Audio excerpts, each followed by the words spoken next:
예, 리튬형 배터리에 대해서 말씀을 드리려는데요. 네. 내용 뭐 알고 계실 겁니다. 워낙 오래전부터 계속 이제 반복돼 왔던 문제고, 이게 1992년도부터 최초 납품할 때부터 10건 이상씩 매년 폭발 사고가 있었던 상황이지 않습니까? 올해만 해도 22건이 폭발이 있었던데,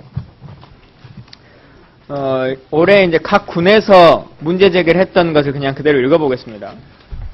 폭발이 되면 이렇게 무전기가 터져버리는 건데, 올해 3월 27일 날 3군 사령부에서 올라온 서류, 방사청과 이 기품원에 제출된 거죠. 정상적인 지휘통신 전달 전력 발휘가 제한되고 장병의 부상 위험성이 증대됨에 따라서 조달, 품질 관련 부서의 근본적인 대책 강구가 요망된다. 그 다음에 5월 2일 날 육군 본부에서 올라온 서류는 군수품 신뢰도 저하로 군수 분야 전반에 대한 불신으로 확대된다. 운용자 불안감이 상존하고 작전 간 운용 기피 등 리튬전지 파열에 따라 전투 준비 태세 유지가 제한된다. 이제 이렇게 왔습니다. 실제로 1년에 20건이 넘게 이 정도의 폭파가 일어난다라고 하는 것은 사용하려고 하는 장병들의 입장에서는 언제 터질지 모르는 상황으로 있어야 되는 거기 때문에 이거에 대한 문제를 좀 해결해야 될 상황인 것 같습니다. 네. 물론 기품원에서 지금 품보 관리를 하고 있는데 결국 불량 배터리를 파악을 못하기 때문에 이런 것이 계속 터지는 거 아니겠습니까? 네. 그래서 제 제안은 물론 리튬 배터리가 다른 것에 비해서 이동성도 좀 좋고 뭐 꽤 오래 가기 때문에 군사용으로 좋다라고 하는 것에 대해서는 인정을 합니다. 근데 지금 터지고 있는 것의 대부분의 상황이 메고 가다가 이동 중에 터지는 게 아니라 지통실이나 상황실에 놓고 있는 것들이 터지는 것들이 많거든요. 그래서 이것은 사실 무게 문제나 뭐 몇 개월간, 1년간을 써야 된다 이런 것도 크게 상관이 있는 것이 아니기 때문에 지통실에서 사용하는 거나 고정식으로 사용하는 것에 대해서는 배터리를 좀 알카라인이나 이런 걸로 좀 바꿔서 현장에 마주보고 일을 하는 사람은 그 안정성에 대한 신뢰감을 줄 수 있도록 방사청이 좀 제도를 바꾸셔야 될 것 같다. 다만 이동을 해야 되거나 뭐 할 때는 무게의 문제나 그 온도의 문제가 있기 때문에 그런 것은 현재도 뭐 전시를 대비해서는 사용한다 하시더라도 그런 거는 좀 제도 개선이 필요하지 않겠나 생각합니다. 의원님 말씀에 전적으로 공감하고 리튬 전지 폭발에 대한 저희 대책을 육군하고 같이 협의해 나가도록 하겠습니다. 예.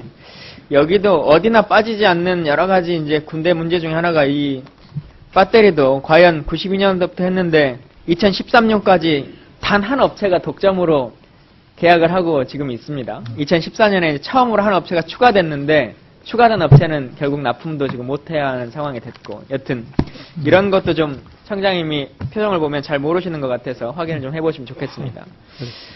옆에 국과수에서 오신 국가위원회에서 예. 네. ADD는 공무원이시죠?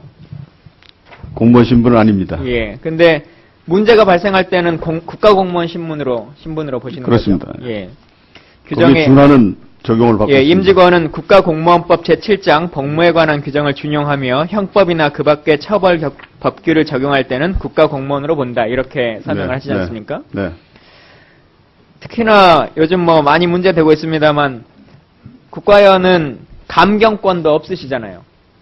일반 군인들처럼. 네, 따로. 과거에는 있었는데 다 예. 없앴습니다. 근데 실제적으로 지금 감경권을 행사하고 계세요.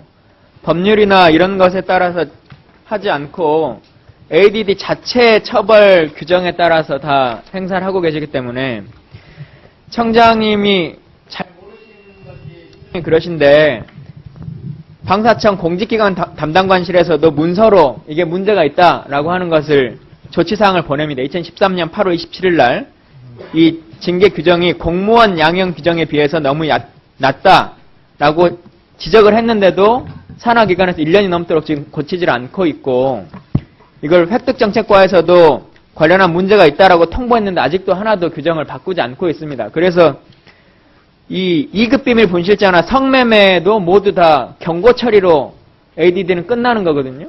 근데 이 공무원 비리 사건 처리 기준은 대통령 훈령에 따라서도 명확하게 각각의 사건들이 명시되어 있습니다. 대한민국 모든 공무원들이 하도록. 근데 ADD만 자체 규정으로 그냥 다 처리를 하는 걸로 지금 그 규정이 있고 방사청에서 지시를 내렸음에도 불구하고 2년이 다 되도록 이 규정을 안 바꾸고 있습니다. 그래서 이거는 청장님의 직무유기 더 높다.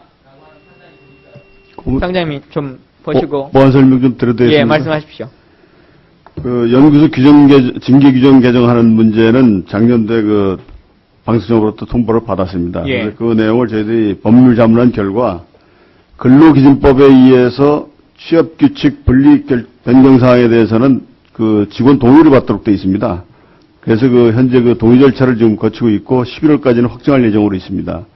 그다음에 그 또 하나 추가적으로 지시된 게 그 의원 면직 조건에 대한 것은 이미 그 작년 11월에 그 개정을 해서 기조체했고, 그 다음에 이제 방금 말씀하셨던 그 4명의 그 징계 사유에 대해서는 징계위원회 결과에 따라서 조치한 것이고, 그 제가 내용을 확인해 보니까 소정의 감경 조치나 이런 한 것은 없었습니다. 그러니까 감경을 했다는 것이 아니고요. 네. 지금 추가적으로 보완하겠습니다. AD가 하고 있는 네. 규정이라고 하는 것으로 행사를 하면 이런 식으로 나온다고 하는 겁니다. 장님 네. 뭔 말 이해하신 것 같아서 네, 넘어가겠습니다. 그것은 아까 말씀드렸듯이 지금 보완이 지금 진행 중에 있기 때문에 조언 끝나고 나면 결과 못 드리겠습니다.